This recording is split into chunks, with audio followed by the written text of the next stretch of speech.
농업이 기후변화의 해답이 될 수 있을까? 논, 가축, 비료가 숨기고 있던 진실. 안녕하세요. 오늘은 정말 흥미로운 질문으로 시작하고 싶습니다. 농업이 기후위기의 원인일까요? 아니면 해답일까요? 우리가 흔히 알고 있는 기후변화의 주범은 자동차 배기가스, 공장의 검은 연기, 발전소의 굴뚝입니다. 하지만 놀랍게도 식탁에 오르는 누리에 밥과 고기를 생산하는 농업도 상당한 온실가스를 배출합니다. 이것이 바로 오늘의 주제, 농업 온실가스의 숨겨진 구조입니다. 1부, 농업에서 나오는 온실가스는 무엇일까? 먼저 명확히 해야 할 점이 있습니다. 농업에서 배출되는 온실가스는 이산화탄소만이 아닙니다. 실제로는 세 가지 주요 온실가스가 있습니다. 첫 번째는 메탄입니다. 우리가 매일 먹는 쌀을 생산하는 논에서 메탄이 발생한다면 벼를 재배할 때 논의 물을 계속 고여두게 됩니다. 그러면 흙 속이 산소가 부족한 상태, 즉 혐기성 환경이 됩니다. 이런 환경에서는 흙 속의 유기물들이 분해되면서 메탄 생성균이 활성화되고 그 결과 메탄이 대기로 방출되는 것입니다. 여기서 중요한 사실을 알려드리겠습니다. 메탄은 이산화탄소보다 온실효과가 훨씬 강력합니다. 같은 양이라면 메탄이 이산화탄소보다 약 28배에서 34배 정도 더 강한 온실효과를 만듭니다. 따라서 논농업은 우리의 식량을 책임지면서 동시에 기후에 상당한 영향을 미치는 중요한 영역이 되는 것입니다. 두 번째 메탄의 출처는 축산업입니다. 소와 같은 반추동물들이 풀을 먹고 소화시키는 과정에서 장내 발효가 일어나고 이 과정에서 메탄이 배출됩니다. 이것은 자연적인 생리현상이지만 여기서 문제는 규모입니다. 축산업이 대규모로 확대되면서 개별 소가 배출하는 메탄이 모여 엄청난 양의 메탄이 대기로 나가게 됩니다.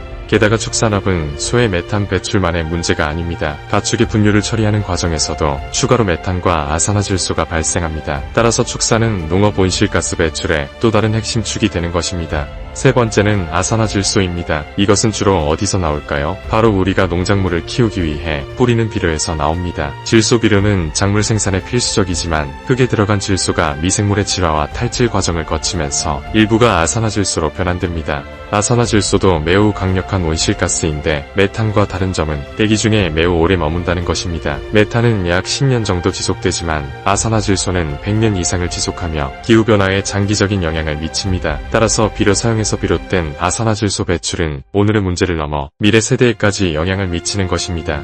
2부, 농업이 문제 산업으로 낙인찍히는 이유. 이렇게 세 가지 온실가스를 보면 농업이 왜 기후변화의 주범처럼 다루어지는지 이해할 수 있습니다. 논, 축산, 비료라는 세 가지 축에서 나오는 온실가스들은 우리가 식량을 생산하는 방식과 직결되어 있으니까요. 더 흥미로운 점은 이 배출들이 단순히 에너지 사용의 부산물이 아니라 농업의 본질적인 생산 방식에 깊숙이 뿌리박혀 있다는 것입니다. 자동차를 타지 않으면 자동차 배기가스는 안 나오지만 우리가 쌀을 먹으려면 논을 만들어야 하고 고기를 먹으려면 가축을 사육해야 하니까요. 그렇다면 여기서 한 가지 절망적인 질문이 떠오릅니다. 우리가 먹어야 하는데 농업을 할 수밖에 없는데 농업에서 나오는 온실가스는 피할 수 없는 운명일까요? 3부, 농업 배출은 관리 가능하다 희망의 메시지. 놀랍게도 대답은 아니요입니다. 농업 배출은 상당 부분 관리 가능합니다. 이것이 오늘 우리가 전달하고 싶은 가장 중요한 메시지입니다. 먼저 논이 메탄 배출을 줄이는 방법을 봅시다. 간헐적 배수라는 기술이 있습니다. 쉽게 말해 논에 계속 물을 고여두지 말고 물을 뺐다가 다시 채웠다가를 반복하는 것입니다. 이렇게 하면 흙 속에 산소가 공급되고 혐기성 환경이 사라지면서 메탄 생성이 억제됩니다. 놀랍게도 이 방법은 쌀 생산량을 크게 줄이지 않으면서도 메탄 배출을 크게 감소시킵니다. 즉 같은 양의 식량을 더 적은 온실가스로 생산할 수 있다는 뜻입니다.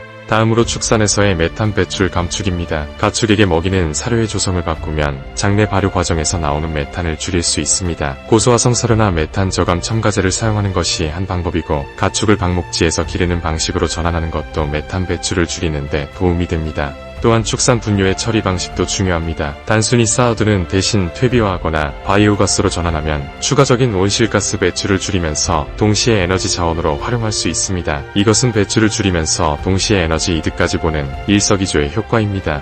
마지막으로 비료 사용에서의 아산화질소 배출 감축입니다. 정밀 농업 기술을 활용해 필요한 만큼만 비료를 투입하면 불필요한 질소 배출을 줄일 수 있습니다. 또한 화학비료 대신 유기물 기반 비료로 전환하고 흙 속의 미생물 생태계를 활성화하면 어떻게 될까요?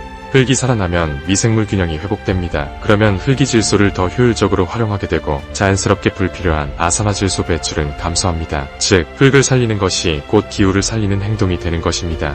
4부, 농업의 이중 전략 배출 감축과 탄소 흡수의 동시 달성. 여기서 정말 중요한 깨달음이 나옵니다. 농업의 온실가스 배출을 줄이는 것이 모두가 아니라는 것입니다. 농업은 동시에 탄소를 저장할 수 있는 유일한 산업입니다. 흙은 탄소의 저장고입니다. 우리가 위에서 본 모든 방법들 간헐적 배수, 생태 친화적 축산, 정밀 비료 관리 이 모든 것이 실제로는 흙을 살리는 행동입니다. 그리고 살아난 흙은 탄소를 저장합니다. 따라서 농업은 다른 산업과 근본적으로 다릅니다. 에너지 산업이나 제조업은 주로 배출 감축에만 집중할 수 있습니다. 하지만 농업은 한쪽에서는 배출을 줄이고 다른 한쪽에서는 탄소를 저장하는 이중 전략을 동시에 수행할 수 있습니다. 이것을 탄소 중립을 넘어 탄소 재생이라고 부릅니다. 5부, 결국 문제는 기술이 아니라 선택이다. 이 모든 기술들이 존재한다면 왜 우리는 아직도 같은 방식으로 농사를 지을까요? 왜 온실가스 배출이 계속 증가하고 있을까요? 그 이유는 간단합니다. 기술의 문제가 아니라 선택의 문제이기 때문입니다. 현재의 농업 방식이 더 간단하고 더 싸고 더 익숙하기 때문입니다. 하지만 기후변화가 심화되고 있는 상황에서 우리는 이제 새로운 선택을 해야 하는 지점에 있습니다. 현재의 농업 방식을 유지할 것인가, 아니면 탄소의 흐름을 관리하고 흙을 복원하는 방향으로 전환할 것인가, 이것이 우리 앞에 놓인 선택입니다. 6부, 농업이 기후위기에 해답이 되는 길. 기후위기 시대의 농업은 더 이상 질문의 대상이 아닙니다. 농업이 온실가스를 배출하니까 문제다라는 수동적인 질문에서 벗어나야 합니다. 대신 우리가 해야 할 질문은 이것입니다. 농업이 어떻게 하면 배출을 줄이고 탄소를 저장하며 생태순환을 복원할 수 있을까? 이것은 단순한 환경 문제가 아닙니다. 이것은 우리가 미래 세대에게 어떤 지구를 물려줄 것인가, 어떤 농업 방식이 우리 자녀들의 건강한 삶을 보장할 것인가에 관한 문제입니다. 우리의 일상의 밥 한 끼를 생각해봅시다. 그 쌀이 어디서 왔는지, 어떻게 생산되었는지 생각해봅시다. 그리고 같은 수고로 더 적은 탄소 배출로 같은 양의 식량을 만들 수 있다면 우리가 선택해야 할 길은 명확합니다. 농업은 우리의 생명줄입니다. 그리고 농업은 충분히 변할 수 있습니다. 농업 배출은 줄일 수 있고 탄소는 다시 흙으로 돌려보낼 수 있습니다. 이것이 바로 농업이 가진 본질적 가능성이며 기후변화 시대에 우리가 찾아낸 가장 희망적인 해답입니다. 클로징. 오늘의 영상이 농업과 기후변화에 대해 새로운 관점을 제시했기를 바랍니다. 이 영상이 도움이 되었다면 좋아요와 구독을 눌러주세요. 그리고 댓글로 여러분의 생각을 나눠주세요. 당신이 먹는 밥이, 고기가 어떻게 기후를 생각하며 생산될 수 있을지 함께 고민해봅시다. 감사합니다. 그린하다.